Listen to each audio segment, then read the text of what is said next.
Hi everyone and welcome to a Theme Park Worldwide News Update. Back in the studio after an absolutely incredible trip to the USA with my now fiancée Charlotte. We had an absolutely incredible trip to Las Vegas and California, so if you haven't already, check out all of the different vlogs that we uploaded from our epic trip.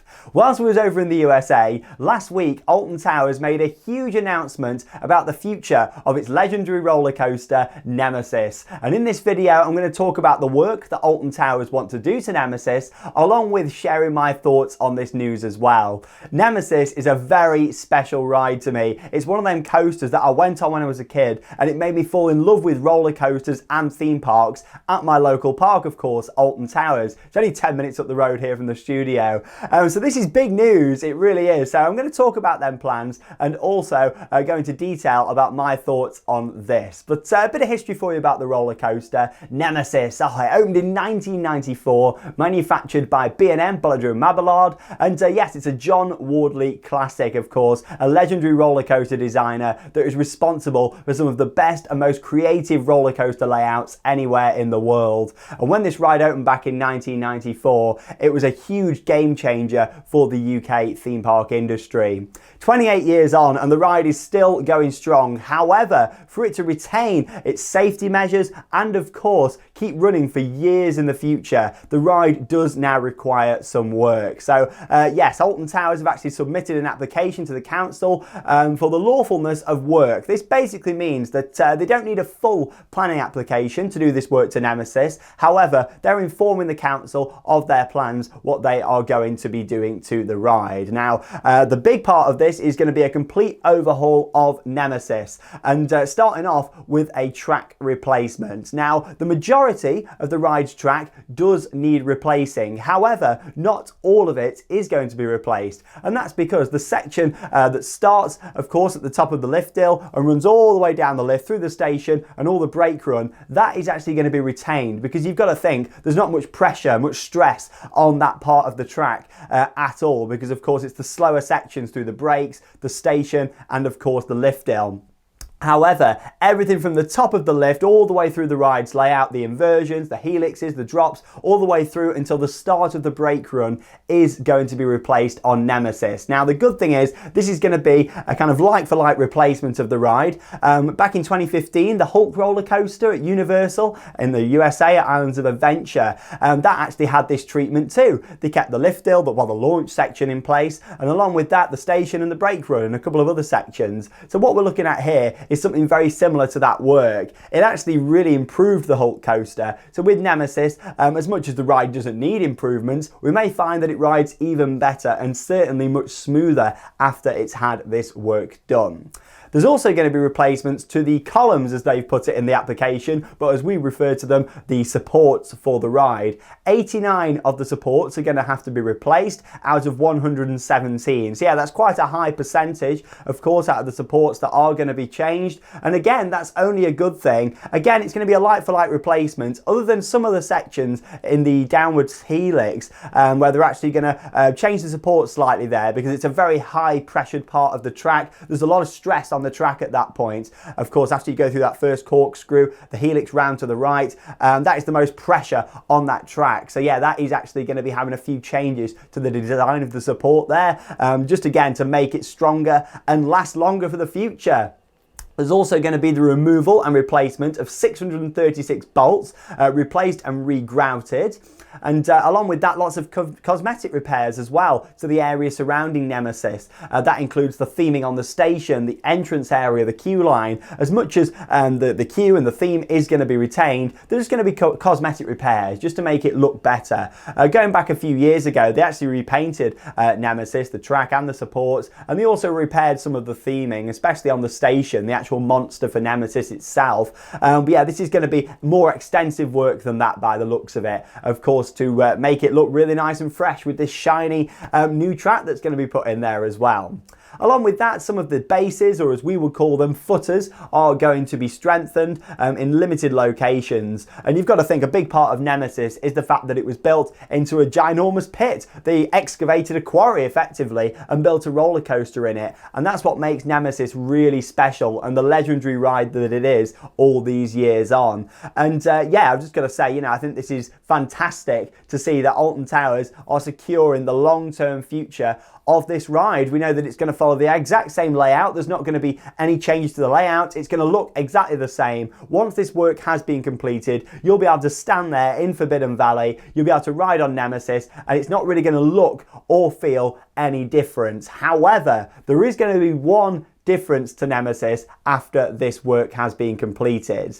Now, back in 1994 when Nemesis was built and of course it opened, the B&M, the company back then, were a lot kind of newer and experimenting with different things. However, something they hadn't really done was actually sand fill the track to reduce noise. And we see that on a lot of newer rides now, especially just to reduce them noise levels, sound levels for the neighbours and even throughout the rest of the park. Nemesis has got a very iconic roar, and it is a huge part of the ride experience, especially when you're walking up into Forbidden Valley. You can hear Nemesis, you can tell that it's Nemesis running around the track. You don't have to be a coaster enthusiast to actually recognise that noise. However, that noise is going to be changing because they're actually going to be adding sand into the tracks. This is basically, the tracks are hollow inside and they're going to fill it with sand just so the noise isn't quite as loud. Now, as much as it is a shame that they are doing this, in my opinion, because it is going to reduce the noise, a lot of other B&M inverts out there, B&M coasters, they still have a roar to them. Nemesis, by all means, isn't going to be silent when it's going around the track. You look at a lot of other rides out there, such as Black Mamba. I always compare Black Mamba at Phantasialand in Germany. That's a B&M invert, much newer ride. However, that has still got a pretty good roar to it when it's going around all the tunnels. And I always compare Black Mamba with Nemesis because of the layout. It's low to the ground, it goes through lots of different tunnels and near loads of rocks, and it makes a good noise. So don't get me wrong, it is sad that we're going to lose that iconic loud noise. However, I'd much rather that happen than lose an Alton Towers classic. And like I say, this ride's been operating since 1994. 28 years is a long time. And that kind of leads me on to when I'm expecting this work to be done. Now, they haven't put a time frame on this. Obviously, the season starts again next month. It feels weird saying that, but yeah, we are in February now.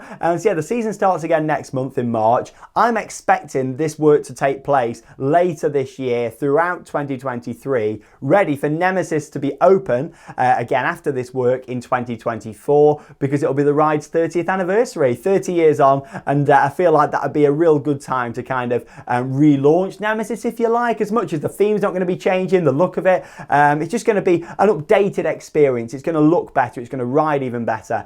So yeah, I do feel like that would be a good time for them to do it. That isn't confirmation, that's just what I'm putting out there. I've had a lot of people asking my thoughts this week. I wanted to finish off our USA videos first before filming this in-depth analysis of it all. However, yeah, they're my thoughts on it. I think, if you go into Alton Towers this season, don't worry, you are going to get on Nemesis, and we're all going to get our time to ride it and send it off, if you like, in its current form. However, this ride is going to come back, and it's going to be there for generations to enjoy. Maybe the ride will have another 30 years future. I could be riding this coaster when I'm like 60, which is amazing, because we always have been concerned about Nemesis because of the location within a pit and the pressure on them supports, especially on the downwards helix and the whole ride, even the loop. It's built into this ginormous pit, this big quarry that was excavated by Alton Towers at the time.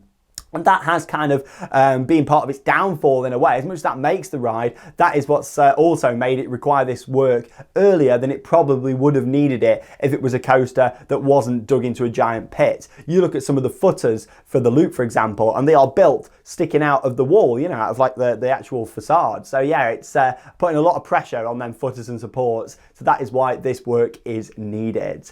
The good thing is there's going to be no tree removal around the ride, so they're not having to strip back loads of trees to do the work. work. I love how Nemesis has grown, especially over the past kind of 5-6 years. The trees have grown so much around the ride. There's going to be no changes to the site level, so you'll still have all the pit underneath to walk down. Along with that, there's going to be no changes to the theme at all. The queue line, the photography unit, everything is going to be staying the same, but just of course making it look fresher and doing any cosmetic changes.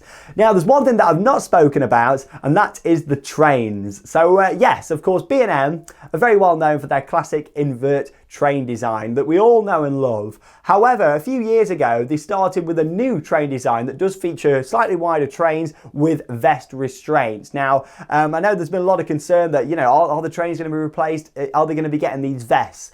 Well, nothing's actually mentioned in this application about a replacement of the trains. However, we all know that Nemesis is an old ride now, and I'm expecting the trains to be replaced. The reason they're probably not mentioned in this is because they probably don't need to be in this application. However, I'm expecting the trains to be replaced. However, the good news is I don't think we're going to be seeing the vests or their newer train designs, mainly because of the clearance envelopes on Nemesis. You've got to think, you know, there's some pretty tight clearances, you know, literally sometimes you can feel your feet through the waterfalls, you know, so yeah, I don't think we're going to see them. You've got to look at Monster, which is a B&M invert that opened at Gronalund in Sweden last year. I've not been on it yet because of travel restrictions. However, I do know that it's got the standard train design, the classic train design, not with the vest. So yeah, I think we're going to be seeing that here from B&M, and with the Nemesis kind of redo. There was a lot of rumours and speculation from people that B&M don't do that train design anymore. That is of course false. We know that Monster had it. Osiris at Park Asterix a few years ago, that's got them trains. So yeah, there's no concern about that. If a park wants them trains, they can get them trains. So we should have some shiny brand new trains to ride on Nemesis as well. I'm expecting anyway to go with the new track and supports for this ride. So there we go, that's my analysis of it all. I'm really excited, and like I say, you know, yes, we might be not hearing Nemesis as much. Well, we won't hear Nemesis as much throughout the rest of the park. However, Alton Towers have got to be a good neighbour, if you like. You know, as much as the neighbours over the years have caused issues for the park, they've got to really try and keep them on their side, especially with Secret Weapon 9 probably in the planning stages as well. Applications may be going in for that in the coming years. So yeah, I think they've got to try and keep the neighbours on the side. If they can reduce the noise slightly and environmental impacts, I can definitely understand why. So yeah, I'm really excited for it. I think it's great that Alton Towers are looking after the ride. We knew this time was coming. However, you know, we all thought it could have been the end of Nemesis if Alton Towers and Merlin Entertainment had have thought, no, we're not going to spend the money, we'd rather put a new ride in. However, Nick Varney, of course, the CEO of Merlin Entertainment, he was the marketing manager at the time at Alton Towers, and himself and John Wardley came up with the theme and name for Nemesis. So it's a special ride for Nick Varney, meaning that it's had to be retained. It's a special ride for Alton Towers. We might have bigger and faster rides out there now, but you know what? Nemesis is a legendary roller coaster. It deserves this work to protect it for future generations to enjoy. I'm happy about that, and I think everybody else should be too. If it's a little bit quieter, that isn't going to matter. We've got an absolutely epic ride. The theming's going to be restored. It's going to look so beautiful. It's going to ride great, and we're still going to have that legendary Nemesis feel with a modern take on that as well. Now, one wish that I could have out of all of this work is the fact that I would love to see the waterfalls around the ride restored to that red blood water. Now, of course, I know there was some environmental impact, should we say, with why we don't have the red water now on there. However, I would love to see them kind of restore that effect. All it would require them is building kind of some new pools for the waterfalls, just to make sure that that red water dye isn't going to, you know, leak into any other sources, should we say. Yeah, just keep recycling the water around. That's all it would need. Yes, it requires more work, but this would be the perfect time and a nice little bonus to actually get that done. So yeah, let's see what happens, shall we? But there we go. Let me know your thoughts on the Nemesis Retrack down below in the video comments. And that leaves me with one final thing to say. Get out there and keep on riding. See you all in Planet Coaster tomorrow.